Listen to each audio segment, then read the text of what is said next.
The Milwaukee Brewers. Manager Tom Trebelhorn's team is off to a fast getaway.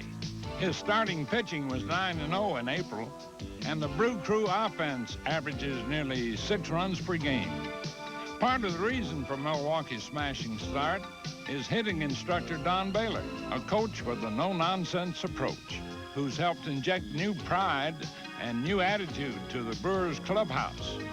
I think I'm trying to get them mentally prepared to play 162 ball games.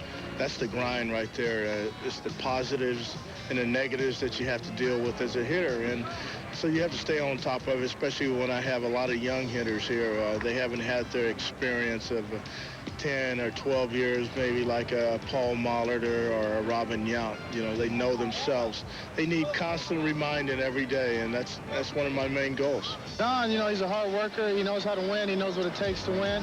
And he knows what it takes to be a great hitter. And so I sort of dedicated this season to spending a lot of time with Don before each bat, after each at bat, before the game, after the game. So he's been like a father, a big brother, whatever you want to call it.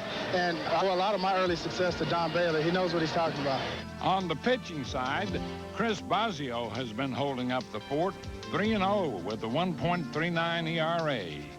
Bosio is Milwaukee's most reliable starter on a staff that has the lowest team ERA in the American League. Chris is also slimmer and trimmer. How'd you do it? With food. Well, I cut down that a lot. I feel very good about that. I've worked out hard in the off-season. You know, once the season gets over with, it's a time to regroup and look at your films and look at the downfalls in your season. So I sat down in the off-season, and I got my 10 losses and a couple of no decisions where I spit the hook, the pitchers might say, where you get out of there without giving a lot of runs up. And I try to just categorize the things I did right and the things I did wrong in my bad outings, and basically just learn from my mistakes and just try to improve on my game plan this year. Bosio has a huge repertoire that includes 5 different pitches and several variations of each pitch. He also has outstanding control and is liable to throw anything, anytime in the count. I've got a couple different pitches off each pitch. My slider, I throw 2 different speeds. One's a slow one where I grab the ball. I wrap my thumb primarily like a fastball underneath the ball. And when I want a little bit harder break, I'll put the thumb a little bit higher on the ball. There's a slider here. It's up in the zone, but she cracks down late. Watch the ball go down late. There she goes.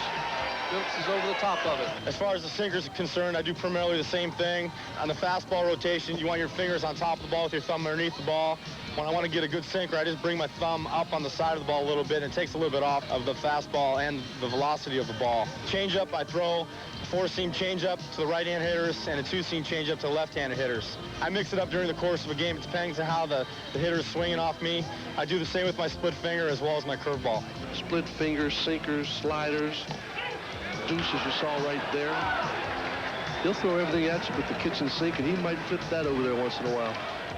I like to try to trick a guy every time I come up there. I try to pitch inning by inning and not really look at the scoreboard, and I think that's helped me out in being successful this year.